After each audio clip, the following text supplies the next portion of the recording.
മതന്യൂനപക്ഷങ്ങൾക്കെതിരായ അതിക്രമം തുടരുക തന്നെയാണ്. ബംഗ്ലാദേശിൽ അറസ്റ്റിലായ ചിന്മയ കൃഷ്ണ പ്രഭുവിന്റെ അഭിഭാഷകനെ ആക്രമിച്ചിരിക്കുകയാണ് ഇസ്ലാമിസ്റ്റുകൾ. ഗൗതം അനന്തനാരായണനുണ്ട്. ഗൗതം, അതിരില്ലാത്ത അതിക്രമം തന്നെയാണ് ഹിന്ദുക്കൾക്ക് നേരെ ബംഗ്ലാദേശിൽ ഉണ്ടായിക്കൊണ്ടിരിക്കുന്നത്. ചിന്മയ കൃഷ്ണദാസിന്റെ അറസ്റ്റ്, അതിന് പിന്നാലെ അദ്ദേഹത്തിന്റെ അഭിഭാഷകനെ അതിക്രൂരമായിട്ട് മർദ്ദിച്ച് ഇരിക്കുകയാണ്. അദ്ദേഹത്തിൻ്റെ ദൃശ്യങ്ങളാണ് ഇപ്പോൾ നമ്മൾ കാണിക്കുന്നത്. ദാരുണമായ ഒരു സംഭവം തന്നെയാണ് ഉണ്ടായിരിക്കുന്നത്. പ്രത്യേകിച്ച് ഇന്ന് കേസ് വീണ്ടും കോടതി പരിഗണിക്കാനിരിക്കുന്ന ഈ ഒരു സമയത്താണ് അതിദാരുണമായ സംഭവം ഉണ്ടായത്.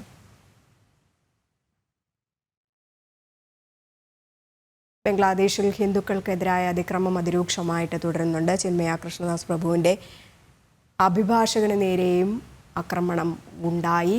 ഗുരുതരമായി പരിക്കേറ്റിരിക്കുകയാണ് അഭിഭാഷകനായ രമിൻ. ആശുപത്രിയിൽ ചികിത്സയിൽ തുടരുന്നുണ്ട്. ഗൗതം ലൈനിലുണ്ടെന്ന് കരുതുന്നു. ഗൗതം, രമിൻ റോയിയുടെ തിരിച്ചുവരവിനായി പ്രാർത്ഥിക്കാൻ ആഹ്വാനം ചെയ്തിരിക്കുകയാണ് ഇസ്കോൺ. ആദ്യം ഇസ്കോണിനെതിരെയായിരുന്നു അതിക്രമം ഉണ്ടായിരുന്നത്. പിന്നീട് ചിന്മയ കൃഷ്ണദാസ് പ്രഭുവിൻ്റെ അഭിഭാഷകന് നേരെയും അതിദാരുണമായ ഒരു സംഭവം അരങ്ങേറി. ഇന്ന് കോടതി വീണ്ടും ഈ വിഷയം പരിഗണിക്കാനിരിക്കുന്നതിനിടയിലാണ് ഈ ഒരു സംഭവം ഉണ്ടായത്.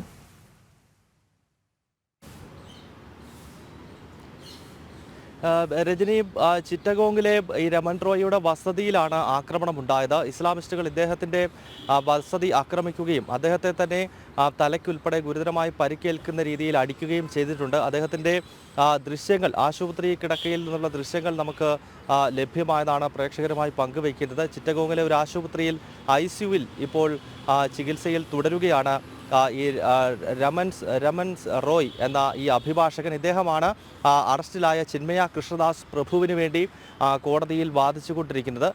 മാത്രമല്ല, ഈ ഇസ്കോണിൻ്റെ പല പ്രധാനപ്പെട്ട കേസുകൾ, കാരണം ഇസ്കോണിനെതിരെ വ്യാപക അക്രമം മുൻപും ബംഗ്ലാദേശിൽ സംഭവിച്ചിട്ടുണ്ട്. ദീപാവലി ദിനത്തിലും അതോടൊപ്പം തന്നെ നവരാത്രി ആഘോഷങ്ങളുടെ ഇടയിലൊക്കെ ഇസ്കോൺ ക്ഷേത്രങ്ങൾ ആക്രമിക്കുകയും ഇസ്കോൺ സന്യാസിമാരെ കൊലപ്പെടുത്തുകയും ഒക്കെ ചെയ്ത പല കേസുകളുണ്ട്. അത്തരം കേസുകളിലൊക്കെ ഇസ്കോണിന് വേണ്ടിയും കോടതിയിൽ കേസുകൾ കൈകാര്യം ചെയ്യുന്ന വളരെ പ്രധാനപ്പെട്ട അഭിഭാഷകനെയാണ് ഇന്നലെ വീട്ടിൽ കയറി ആക്രമിച്ചത്. കൊലപ്പെടുത്താൻ തന്നെയായിരുന്നു ശ്രമം. അത്തരത്തിലുള്ള മാരക ആയുധങ്ങൾ ഉപയോഗിച്ചുള്ള ആക്രമണമാണ് നടന്നിരിക്കുന്നത്. അദ്ദേഹം ഇപ്പോൾ ആശുപത്രിയിൽ ചികിത്സയിൽ കഴിയുന്നു. അദ്ദേഹത്തിന് വേണ്ടി പ്രാർത്ഥിക്കുക എന്ന ആഹ്വാനമാണ് ഇപ്പോൾ ലോകമെമ്പാടുമുള്ള ഇസ്കോണിൻ്റെ ആരാധകർക്കും അല്ലെങ്കിൽ ഇസ്കോണിൻ്റെ ഡിവോട്ടീസിന് മുന്നിലേക്ക് ഇപ്പോൾ ഇസ്കോൺ ഔദ്യോഗികമായി പറയുന്നത്. അദ്ദേഹത്തിൻ്റെ തിരിച്ചുവരവിനായി പ്രാർത്ഥിക്കണമെന്ന ആഹ്വാനം നടത്തുകയാണ് ഇസ്കോൺ. രജനി, ശരി. ബംഗ്ലാദേശിൽ ഹൈന്ദവ വേട്ട തുടരുക തന്നെയാണ്.